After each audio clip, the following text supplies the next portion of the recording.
Before I start this video, this review will be different to my regular video game reviews on the channel, because it's not a video game at all. Instead, this review will cover a book, but not just any regular book, it's a weird one of a kind. A book filled with mid-spelling and bad grammar, that book being Andrew the Monkey. Andrew the Monkey is about a monkey named Andrew who wants to rule the world after being kicked out from his zoo and ends up in town. He, along with several other monkeys, go around Ohio, killing anyone that gets in his way of ruling the world. Wait a minute, I haven't heard of this Andrew the Monkey book before, Raisin. Oh yeah, I need to talk about the origin of this book before reviewing it so the audience doesn't get confused and click off the video. This book was created by an unknown person that goes by Mimi3 or Derek Dorothy on YouTube. He created this book in school, and once he finished the book, he just randomly gave the book to me and I kept it. In fact, I still have it to this very day, though if I lost it or threw it away, this video would have not existed at all.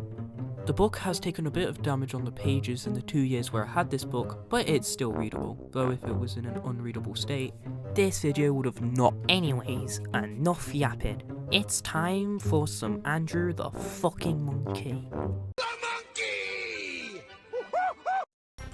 The story starts in some random zoo where some random monkeys are being chaotic for some reason.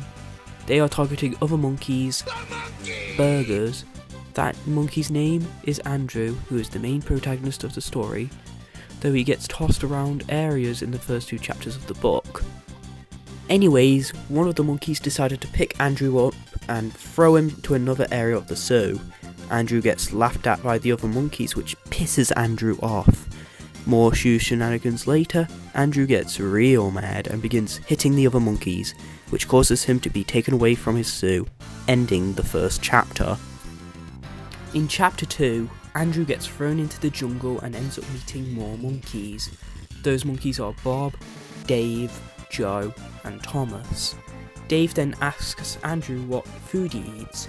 Andrew says he eats burgers, however Dave offers Andrew some bananas instead. But here's the twist. Andrew does not like bananas at all. He hates them so much that he begins attacking Dave and begins learning the moves that Dave has, while Dave learns the moves that Andrew has. Thomas and Joe spots another monkey named Daniel, 2 humans, and pair per pig, but for some strange reason, in the book, she is named Unknown Suspect we cannot name for copyright reasons. It does not really matter though, since she gets killed immediately after her name is said because the author of the story does not want to get sued. As for the others, the 2 humans have no purpose in the story, so one of them ran away while the other apparently got yeeted. Okay. After the quick and rushed introduction of some of the one-off characters, Andrew apparently gets yeeted out of the jungle because of an explosive banana going off and he lands in a town. The chapter ends with some gibberish I can't understand. The book has an okay introduction with its first 2 chapters, albeit it was rushed at parts, mostly chapter 2.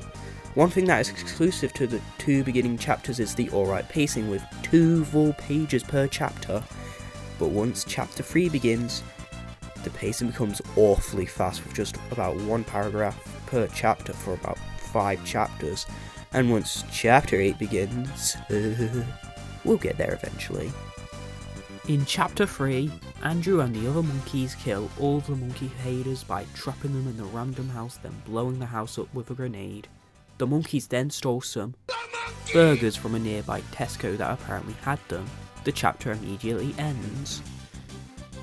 One notable thing is that Andrew suddenly has monkeys following him for most of the story after chapter 2. My theory is that those monkeys were Bob, Dave, Joe, Thomas and Daniel, and they decided to follow and help Andrew after the banana incident occurred, but the other monkeys are never mentioned by their proper names again in the story. They're only referred as the monkeys or Andrew's friends. Chapter 4 sees Andrew and the other monkeys enter an airport and begin killing any random security guard that was nearby. They hop on a plane that takes them from the UK to Ohio in America, though Andrew doesn't want to go. The monkeys then spot a random guy through a plane window, that person being, holy shit, is that Mr. Beast? the businessman known for some of the questionable schemes he does. Anyways, Andrew shot Mr. Beast once he saw him, but Mr. Beast is still alive and he'll come into play later on. The plane moves into Washington, D.C. and the chapter ends. In chapter 5, the plane crashes into the White House and the monkeys enter the president's room. They find President Obama in the room, though his time as president of the United States is long gone. But Obama wasn't just in his regular form. He was in his Super Hyper Saiyan Ultra Instinct Obamian form. I wonder what superpowers does this powerful form ha? Andrew just stabs Obamian, chainsaws him, and chucks his remains in the bin. What a fucking joke. Andrew then suddenly becomes president and uses his animal phone to tell the monkeys that were still in the zoo and in the jungle the good news. Hey look, there's an image of Obamian on chapter 5's page.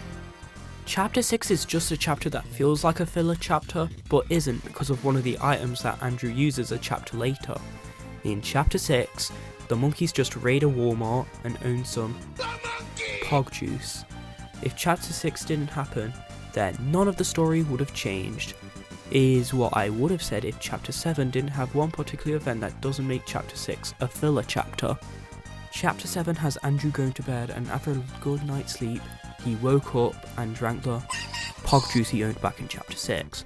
Once he finished his portion of the drink, he then went apeshit and sped to a nearby bank in Washington, D.C. and began killing any worker or security guard that was in his way. He pulled a bomb and threw it at the bank vault, causing it to blow up. Andrew then stole money that he got from the bank and then got away from the police by driving a car into Ohio. The other monkeys then joined Andrew as he went into Ohio, ending chapter 7. While chapters 3 through 7 are way too quick, only lasting for a paragraph or two, chapter 8 is a complete beast compared to the early chapters. Even chapters 1 and 2 weren't that big compared to chapter 8 because the 8th chapter is 3 pages and 1/10 long, making it the longest and even craziest chapter in the whole story. The chapter starts with Andrew and the other monkeys returning to Ohio and meeting up with Mr. Beast. But in this story, he's revealed himself to be a robot. Doesn't matter since he explodes due to the monkeys pouring water that they got from a fire truck they stole. Then aliens appear for some reason. They get bombed before they die. They get turned into a giant cocomelon watermelon that begins screaming the Cocomelon theme tune before exploding. I'm not making this up, it's actually in the fucking book. Some farmers become evil and start throwing bombs at the monkeys, but they decided to deflect the bombs with a piece of metal, causing the farmers to die. One of the last standing farmers then puts some sus chemicals in his stuffed teddy, causing it to become giant and eat buildings. It however becomes so fat it blew up and died. Some potato grew in size and caused havoc, but they got bombed quickly. A swamp monster then appears with a gun, but a missile quickly deals with it. After a bunch of chaos happens in the chapter, the monkeys then got their asses back into the British jungle they lived in, pulling the chapter to the thankful end it needed. Chapter 9 just has the monkeys celebrating their victory in the jungle, and chapter 10 just has Andrew returning to Washington, D.C. so he can rule the world for the rest of his life. The book then ends. The monkey! This book is weird. The first 2 chapters aren't too bad, but the rest of the book is played with horribly fast pacing for most of the book, bad grammar and spelling, and nonsense that happened like the Cocomelon bomb, Obamian who lasts for a total of 5 seconds, and other bizarre stuff that happened throughout the story. However, it's not that bad. I'd rather read this book again than play more rounds of Elf Ballin' 1+2 on the GBA. But anyways, if you want to check this book out, click on the link to the book in the description of the video. Credit to the book goes to Mimi3 or Derek Dorr. As for the score I give to this very book, I give it a 3.5 out of 10. Hopefully the next review will give me a rating that is not 3 out of 10 or anywhere in the 3 out of 10 to 3.9 out of 10 range. This was ThatOneRaisin, and I'll see you in the next review.